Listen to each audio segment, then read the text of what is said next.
With a history dating back 1,000 years, Hanoi, capital of Vietnam, is one of the oldest cities in Asia, where time-honored traditions and culture live on through its people. Soon, a millennia of evolution will culminate with a big event, when the city breaks out into a 10-day celebration known as the Hanoi Millennium. Old streets and ancient marvels still standing are remnants from its past, inspiring one man to take to the stage.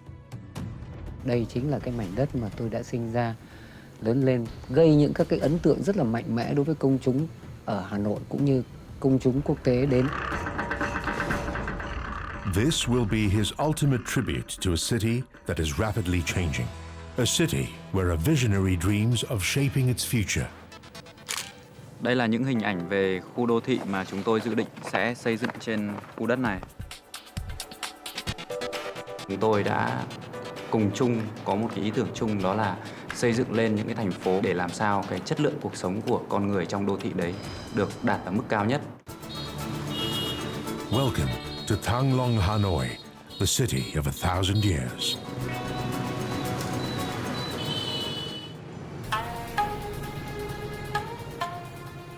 Hanoi is preparing for a unique event. All over its streets are signs of a coming celebration. October the 1st, 2010, marks the start of the Hanoi Millennium, a once-in-a-lifetime event celebrating the city's 1,000-year anniversary. But Hanoi today is a far cry from its origins as a small settlement.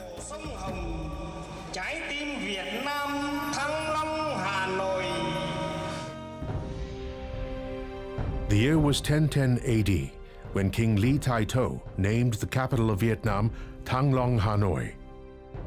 Thăng Long means rising dragon. Under the rule of the Ly dynasty, what was once a barren land became a thriving city. To protect the old citadel, King Ly built walls which surrounded the capital. 1,000 years on, one of its gates still stands. Đây là phố Thanh Hà. Con phố này thì ngày xưa nó nằm sát ở cái tường thành cổ của Hà Nội. O Quan Chong is also known as the East Gate. It is found in the Old Quarter, a tourist hotspot where ancient crafts and trades thrive. Like many, Quang Van Nguyen cherishes Hanoi's heritage, but he also believes that change may be inevitable. Nhưng mà có rất là nhiều người dân cư sinh sống ở đây, và đặc biệt là cái môi trường cũng như không gian sống ở đây thì khá là không đủ. Như trong cái dự án Utopia thôi thì với cái diện tích chiều dài, với cái diện tích khu đất khoảng 2 km vuông thôi, nhưng mà trong cái khu đó thì chúng tôi đảm bảo được là nửa triệu người sinh sống và làm việc. Behind the doors of Quang's studio, the Utopia Project is taking shape. A team of designers and animators work to turn Quang's dream into a three-dimensional reality. Đây 7 tháng thì chúng tôi đã cùng chung có một cái ý tưởng chung, đó là xây dựng lên những cái thành phố mà cái thành phố đó có thể tự cung cấp được năng lượng cho mình và tự có thể giải quyết được các bài toán như là lương thực, thực phẩm, cũng như là các cái giao thông công cộng đi lại, để làm sao cái chất lượng cuộc sống của con người trong đô thị đấy được đạt ở mức cao nhất. The project is ambitious. Quang proposes to build modern housing towers 150 floors high. Using renewable technology, his idea is to create a sustainable city located in the outskirts of central Hanoi. Mà cái dự án này đối với chúng tôi thực sự là rất là lớn, thì chúng tôi cũng rất là mong muốn những cái nhà lãnh đạo và những cái người có khả năng quyết định của Hà Nội cũng như là của Việt Nam có được cái nhìn đúng đắn để đưa ra những cái quyết định mà giúp cho cuộc sống của chúng ta tốt đẹp hơn và Việt Nam vững mạnh hơn. Quang's project might be a stretch of the imagination, but the city is no stranger to change. Much has evolved, even in the last 25 years. Gravel roads gave way to concrete highways. Electric trams and rickshaws replaced by motor vehicles. Brick homes became commercial buildings.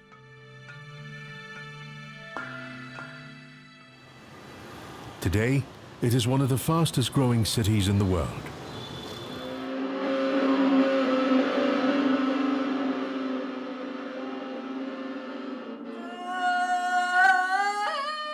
Witnessing the revolution firsthand is Dao Anh Khanh, a maverick in Hanoi's contemporary art scene.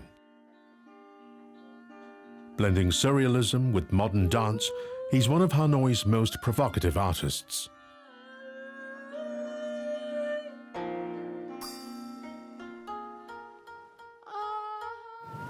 Thực ra thì trong những cái không khí mà gần đến Hà Nội nghìn năm rồi, tiếng nói rất là tự nhiên, thôi thúc tôi như là một cái gì đó, như là một cái sự định mệnh mà tôi phải làm với cái thời điểm lịch sử của Hà Nội khi Hà Nội nghìn năm.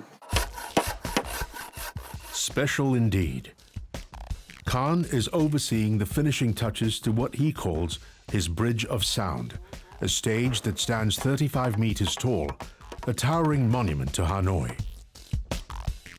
Bắt một cái cầu từ nghệ thuật đương đại về âm nhạc đương đại sang các cái lĩnh vực âm nhạc khác, trong đó có cả những các cái âm nhạc truyền thống. Cái con cầu này nó chính là một cái sự mở ra, một sự kết nối với các lĩnh vực âm nhạc khác.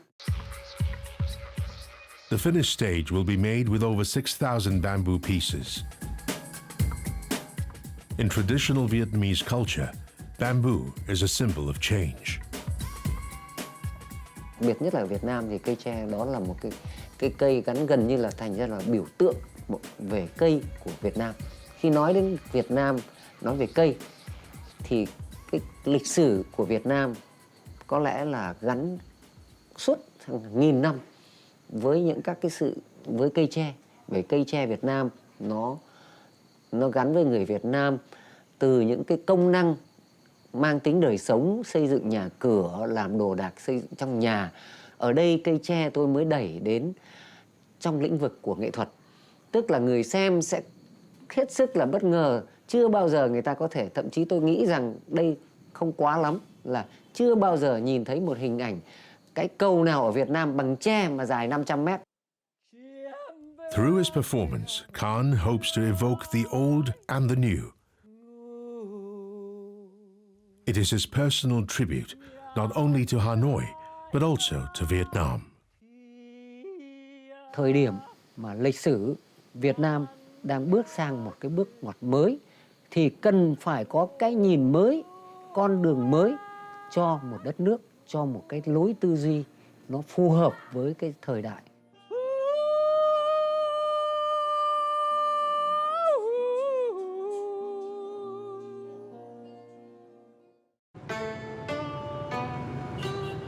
Hanoi's 1,000-year anniversary is fast approaching, and the city is in a festive mood.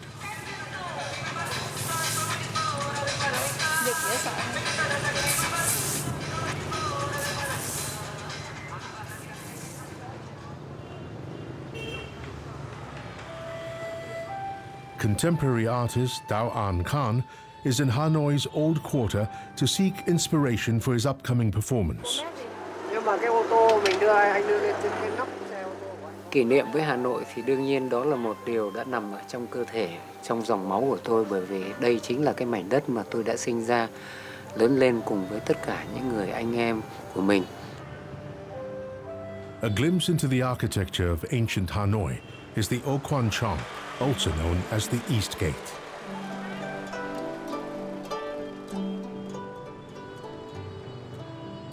Cái ô quan trường này có lẽ là một cái hình ảnh hiếm có của một cái thủ đô còn tồn tại đến ngày nay. Đối với tôi chắc chắn là nó là một phần rất quan trọng của Hà Nội, và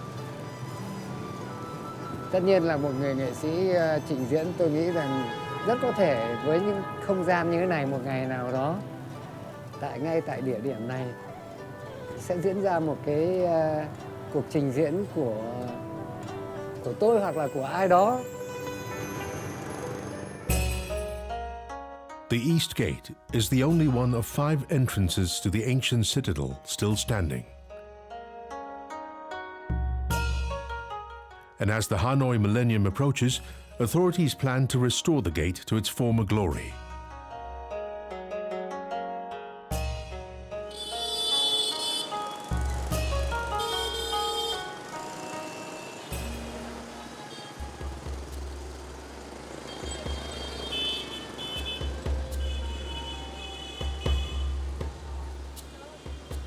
But hidden away in a corner of its wall is an anecdote of history unknown to most. For the last 40 years, Madame Nhan has made this tiny hollow her home. Cái đài niệm Phật là lúc mà ở nhà này là người ta làm gà làm vịt đó thì mình mở ra đài niệm Phật. She lives with the bare essentials. Most of her possessions are discarded items salvaged over the years. Cái giường này thì tôi làm lấy bằng gạch, kê gạch là kê phản lên nằm 45 năm nay.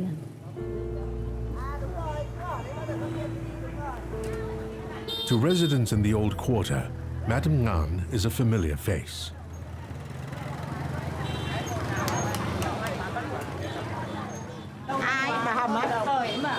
Phố này thì ai chẳng biết phải. Gọi là cái hầm ô con trưởng. Đấy. Thì đã có bà cụ này từ năm 70.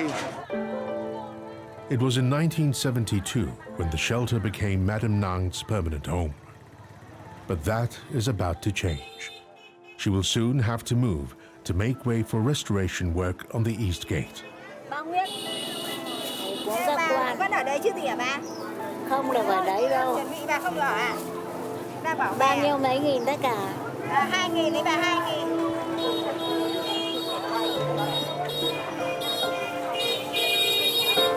Bao giờ về? 5 giờ. Làm gì ở đây? 5 giờ. 5 giờ hôm nay về à? Vâng, 5 giờ chiều. Về thì mạnh khỏe.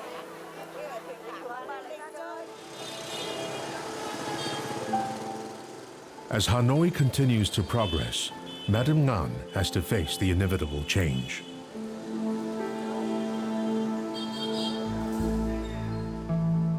A cause that architect Quang Van Nguyen has championed for the last 4 years.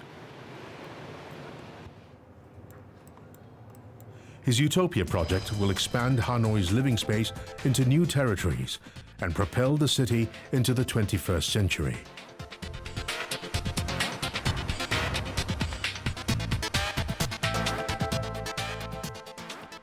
Trong cái dự án Utopia để cho mọi người nhìn một cách thực tế hơn, và ngoài các cái hình ảnh 3D thì chúng tôi muốn xây dựng một cái mô hình bằng gỗ thật. Chúng tôi phải lên cái không gian 3D nó như thế nào, và sau đó thì chúng tôi kết hợp cái bản vẽ 2D, có nghĩa là bản vẽ 2D là dùng AutoCAD để chúng tôi xác định đúng cái tỷ lệ của nó chuẩn theo cái tỷ lệ thực. Chúng tôi sẽ phải xuất nó thành cái dạng file ING để chuyển sang cái xưởng CNC mô hình ở bên cạnh. With the finished model, Quang will pitch his vision for the future to city planners.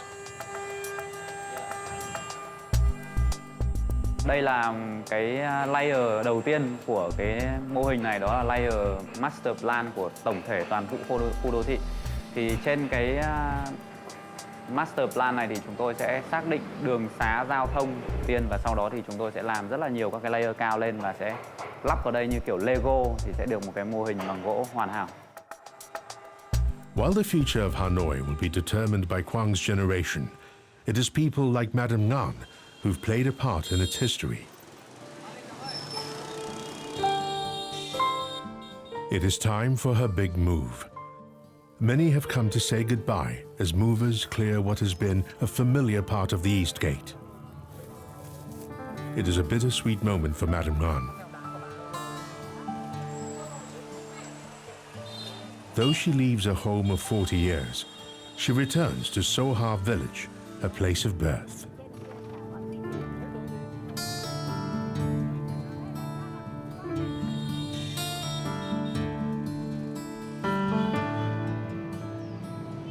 At the gate's ancient shrine, Madame Nhan prays to the heavens for blessings. For the final time. Con lên để thắp hương ở trên, có quan ở trên ấy. Và là đi lại không có nén hương thắp rồi các quan rồi lại không được đi được hoàn toàn được.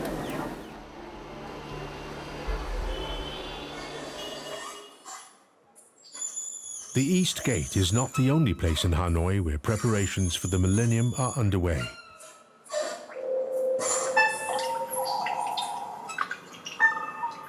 Khan directs the final rehearsal for his Bridge of Sound, a performance that promises to be a unique tribute to the city.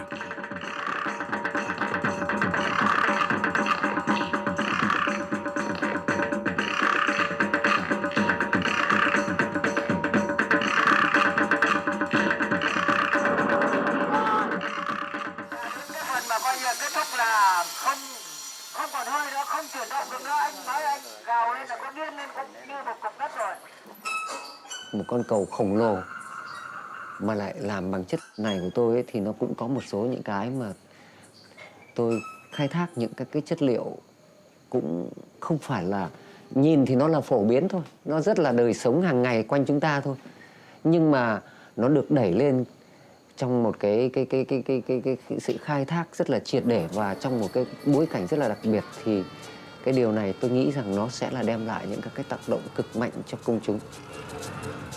Khan's vision is a delirious spectacle of lights and modern dance, one he hopes will capture the past and future of Hanoi. Hanoi is bustling with activity. Much has been done to prepare for the citywide extravaganza. Old Hanoi is given a facelift before the anticipated arrival of thousands.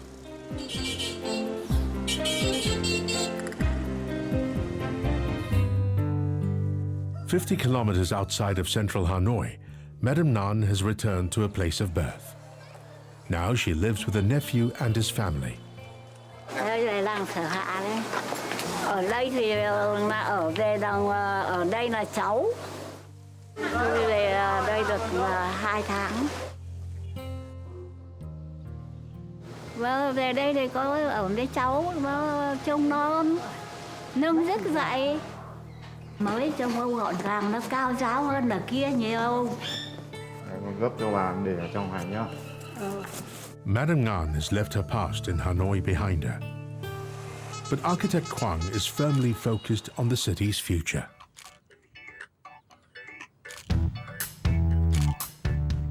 Đây là vị trí khu đất chúng tôi chọn để triển khai dự án trên bản đồ. Khu đất này với diện tích chiều rộng khoảng 1,5 km và chiều dài khoảng 3 km, với diện tích là 4,5 km vuông. Quang will pitch his ambitious project to city authorities, and if successful, this could well be the urban landscape of future Hanoi. Đây là mô hình về dự án Hà Nội Utopia với tỷ lệ 1/2000. Thì chúng tôi hy vọng là các nhà chức trách, những người có quyền quyết định của thành phố Hà Nội sẽ ủng hộ chúng tôi cho dự án Hà Nội Utopia này trở thành hiện thực trong một tương lai gần nhất. Leading up to the Millennium celebration, after hours Hanoi is buzzing.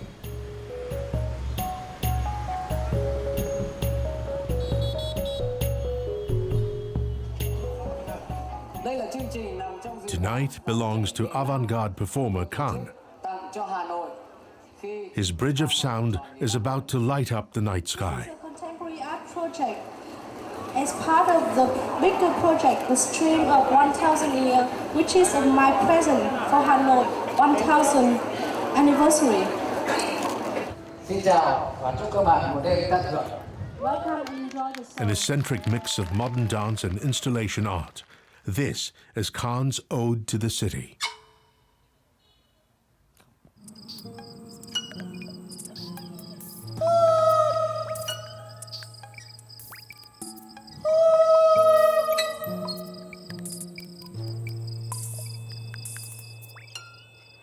Vì vậy mà những điều tôi làm nó tất nhiên nó từ chính tôi. Đó là những nhu cầu bản năng, những nhu cầu tự nhiên, nhưng mặt khác những nhận thức của tôi về thế giới, về âm nhạc xung quanh, về nghệ thuật xung quanh đã thôi thúc tôi là phải đưa ra được những hình ảnh mới, những tiếng nói mới, hơi thở mới.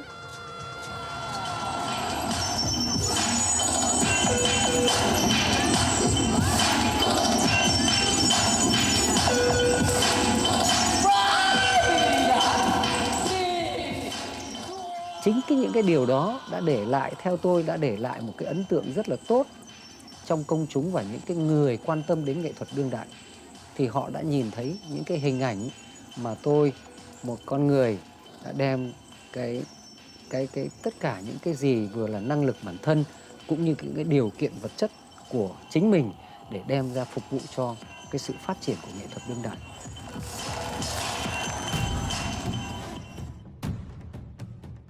A fitting finale as Khan sets his stage on fire, a symbolic act representing Hanoi itself as bygone eras make way for new creations. The Millennium anniversary is more than an event. It marks the beginning of a new chapter in the story of Thang Long Hanoi, the rising dragon of Asia.